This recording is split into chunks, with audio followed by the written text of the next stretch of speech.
Hi everyone, welcome to my mini vlog.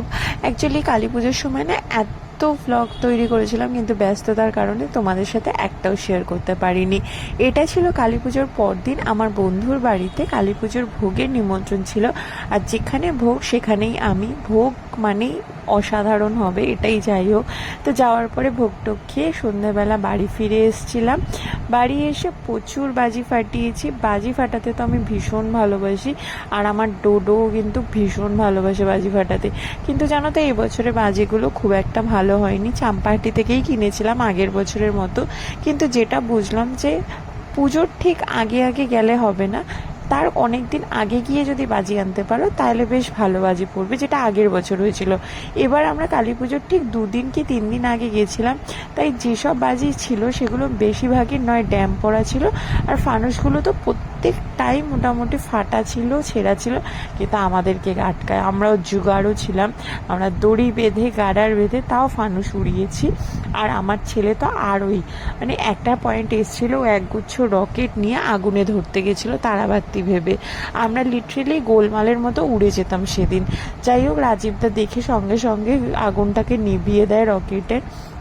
চারিদিকটা এত সুন্দর লাগছিল বাজি ফাটার সময়। এবছরে কালী পুজোটা ভীষণ ভালো কেটেছে, ভাইফোঁটাটাও খুব ভালো কেটেছে। বাজি টাজি ফাটিয়ে আমরা একটু পার্টি করতে বসেছিলাম, কারণ সব ভাই বোন, ভাইয়ের বউ সবাই একসাথে ছিলাম। আর সবাই একসাথে থাকা মানে, আর আমার বাপের বাড়ি যাওয়া মানে পার্টি করা।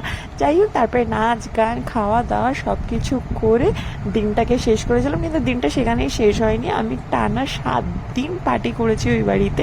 প্রত্যেক দিন আমরা খাওয়া দাওয়া ঘোরা সব কিছু করেছি।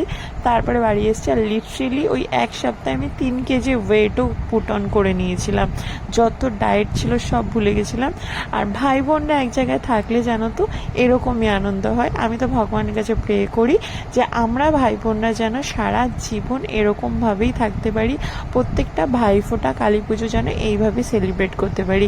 ইভেন আমার মাসির ছেলে তো এটাও বলেছে যে আমি মরে যাব, কিন্তু তাও তোর বাড়িতে আমি ভাইফোঁটা নিতে আসবো, কারণ ও জানে যে আমার বাড়িতে কতটা আনন্দ হয়। খুব মজা করেছিলাম সবাইকে নিয়ে। তোমাদের ভিডিওগুলো কেমন লাগছে কমেন্টে অবশ্যই জানিও। একটু লাইক করে দিও ভালো লাগলে, শেয়ার করে দিও বন্ধুদের সাথে, তাতে আমার ভিডিও করার এন্থুটা আরও বেড়ে যাবে। আর যদি চ্যানেলে তোমরা নতুন হয়ে থাকো, চ্যানেলটাকে একটু সাবস্ক্রাইব করে নাও। আর এই দেখো, এখানে পিজুষ হাফ প্যান্ট পরে চলে এসছে ফানুস উড়াতে। ও কিন্তু ফানুসগুলো বেশ ভালোই উড়িয়েছিল।